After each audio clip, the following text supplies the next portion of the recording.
राष्ट्रपति के अभिभाषण में बोलिए, सर, नीतियों में बोलिए, पॉलिसी बोलिए, आलोचना कीजिए। President's address is about India's situation. It is about our relationship with China. It is about our relationship with America. It is about our exports. This is a fundamental explanation of our relationship with China. No. Inside this is a full understanding of what happened in Doklam. नहीं, ये ठीक नहीं। आप बोलिए sir,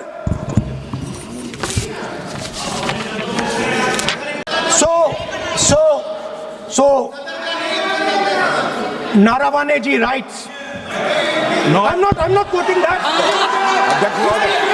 I'm not quoting it. आज राष्ट्रपति जी के अभिभाषण पे आए धन्यवाद प्रस्ताव के ऊपर आप रखते जितनी बातों को रखना है, पर सिर्फ एक जिद कि मैं ऐसी बात बोलूंगा जिसकी कोई प्रामाणिकता नहीं है, और उस जिद के चक्कर में आप भी नहीं बोले, किसी को नहीं बोलने दिया। यहाँ सपा, टीएमसी, जो भी लोग यहाँ पे मौजूद हैं, इन लोगों का भी समय पूरा खाने का काम सिर्फ एक व्यक्ति और उनकी उस जिद ने, और उस जिद की वजह से आपके खुद अपने दल के नेता कितना सफर कर रहे हैं। मैं खुद, मेरे दल में 3 first timer member of parliaments हैं। मैं चाहता हूं कि उन्हें ज्यादा से ज्यादा मौका मिले। आपकी पार्टी में कितने फर्स्ट टाइमर्स होंगे, सपा में कितने होंगे, टीएमसी में कितने होंगे? सदन चलेगा तब तो बोलने का मौका मिलेगा। और कितने मौके मिलते हैं भाई, बाकियों को तो फिर भी समय मिल जाता है। जो बड़े चेहरे होते हैं वो मीडिया के माध्यम से अपनी बातें रख लेते हैं, बट कोई पहली बार का सांसद अपने क्षेत्र में दिखाने के लिए कि मैंने तुम्हारे लिए सवाल उठाया, प्रश्नकाल ही होता है।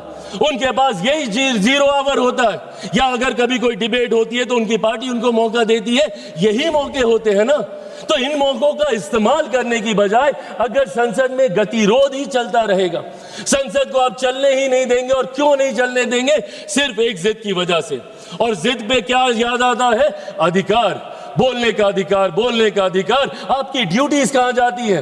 My right to move my hand stops when the nose of the other person starts. आपको रुकना होगा, आपको अपनी जिम्मेदारियों का एहसास करना होगा, और आपकी जिम्मेदारी ज्यादा है।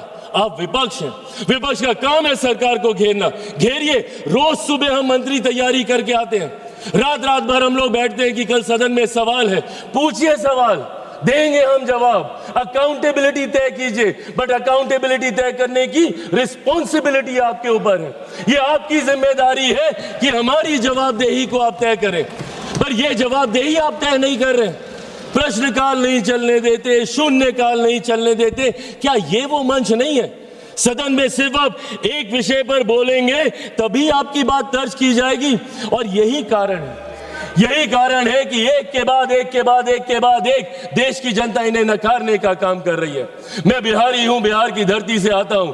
जयप्रकाश नारायण जी ने बिहार की धरती पर ही वहां के गांधी मैदान में संपूर्ण क्रांति का आह्वान किया था, और वो संपूर्ण क्रांति का आह्वान कांग्रेस की सत्ता को ही उखाड़ फेंकने के लिए किया था। उन्होंने कहा था, सिंहासन खाली करो कि जनता आती है।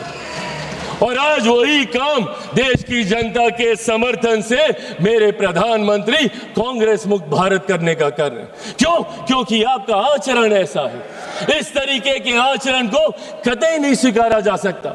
सदन में इस तरीके से आना, टेबल पर चढ़ जाना। मैं खुद सनातनी हूं, मैं मानता हूं अगर ये लोकतंत्र का मंदिर है तो यहाँ पे रखे कागज, टेबल, कुर्सी मां सरस्वती का रूप है। किस तरीके से आप कागज फाड़ते हैं? एसडी साहब के टेबल पे आप खड़े हो जाते हैं, चेयर तक आप जाने का काम करते हैं। इस तरीके का आचरण, और कैसे हम इसको न्यू नॉर्मल मान लें? क्योंकि ये आचरण निरंतरता में होता गया तो परंपरा बन जाएगी, और परंपराएं उदाहरण बन जाएंगी। और कल जो हमारी जगह यहाँ पे बैठा होगा वो आज का उदाहरण दे रहा होगा। इसीलिए जरूरी है आज की तारीख में हमें अपने आचरण को सुधारने की। एक के बाद एक, जब मैं विपक्ष की जिम्मेदारियों की बात करता हूं, लोकतंत्र की खूबसूरती है सत्ता पक्ष विपक्ष। जहां सत्ता अपनी बात रखेगी, विपक्ष अपनी बात रखेगा। क्या है इनका ऑल्टरनेट विजन? एक विजन बता दें मुझे। अगर सरकार ये गलत कर रही है तो ये चीजें हैं, आप इसको सही कीजिए।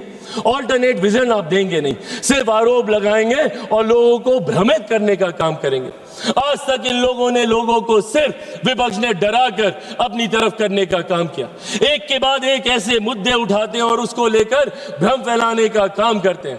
कभी सीए का मुद्दा उठाते हैं, हम लोग सदन में कह के थक गए भैया कि सीए का कानून एक ऐसे नागरिकता देने वाला कानून है जहां पे वहां दूसरे अल्पसंख्यक लोगों को नागरिकता देने का कानून है जहां पे बहुसंख्यक ही मुसलमान है। अब मुसलमानों के बीच में जाके भ्रम फैलाना, नागरिकता छीन ली जाएगी, नागरिकता छीन ली जाएगी। किसकी नागरिकता छीन ली गई?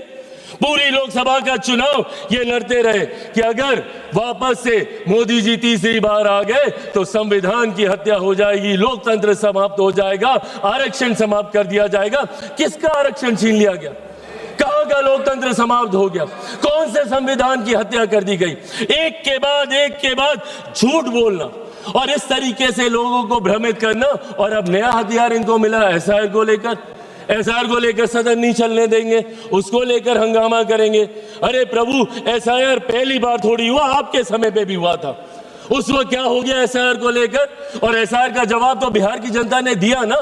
एलओपी गए थे वहां पे 10-12 दिन वहां पे करके आए और ऐतिहासिक हार वहां पे दर्ज करा कर आए।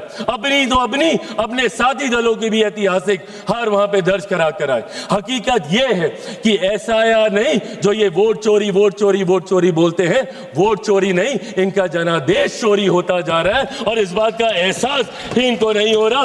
क्यों? क्योंकि ये अपनी अंतरात्मा में झांक के नहीं देखते। इनको आरोप लगाना है पर आत्ममंथन नहीं करना। इनको दूसरे से सवाल पूछने हैं बट खुद से कभी सवाल नहीं करने, और यही कारण है। और आज एक व्यक्ति का विरोध करते करते, मेरे प्रधानमंत्री का विरोध करते करते अब देश का विरोध करने लग गए। एआई समिट जहां पे अंतरराष्ट्रीय जगह से लोग आए हैं, इंटरनेशनल मीडिया वहां पे मौजूद है, और क्या कर रहे हैं आप? और एक ऐसा समिट जहां पे दूसरे देशों के राष्ट्रीय अध्यक्ष आकर हमारी प्रणाली की तारीफ कर रहे हैं, जिसका विरोध इन्होंने उस वक्त भी किया था। यूपीआई के वक्त इन्होंने कहा था कैसे होगा, एक औरत जो ठेले पे है वो कैसे उसकी पेमेंट करेगी, पॉश मशीन कहां से लगेगी, और आज उसी की तारीफ फ्रांस के राष्ट्रीय अध्यक्ष करके जा रहे हैं। और उस समिट में इन्होंने देश को अपमानित करने का काम किया। डेड इकोनॉमी बुलाते हैं हमारे देश को ये, जबकि दूसरे लोग और अर्थशास्त्री इस बात को मानते हैं कि India is one of the fastest growing economy. Global challenges होने के बावजूद हमारी अर्थव्यवस्था मजबूत होती जा रही है। क्या ये सामान्य बात है कि दहाई के आंकड़े से धीरे धीरे हम लोग करते करते चौथे नंबर पर आ गए? आने वाले दिनों में वो दिन भी दूर नहीं जब हमारा देश दुनिया की तीसरी सबसे बड़ी अर्थव्यवस्था होगा। और ऐसे में आप हमारे देश की इकोनॉमी को और हमारे देश की इकोनॉमी को हमारे ही लोग डेड इकोनॉमी बताने का काम कर रहे हैं। इसीलिए आज इस मंच के माध्यम से बस मैं ये आग्रह करूंगा, एक बार मदद कर दें, कहां पे दे तो दो। इसीलिए आज इस मंच के माध्यम से मैं आग्रह करूंगा और विपक्ष से भी करूंगा, and I think it's our collective responsibility. जहां चुनाव लड़ना था हम लोग लड़ आए, जितने आरोप प्रत्यारोप करने थे हम कर आए, और हमें कई मौके मिलेंगे। अभी फिर असम में मौका मिलेगा, बंगाल में मिलेगा, हर राज्य में मिलेगा। जब तक वन नेशन वन इलेक्शन नहीं आता, हमें हर दूसरे तीसरे महीने में मौका मिलता रहेगा आरोप प्रत्यारोप करने का। पर सदन को तो इससे बख्शें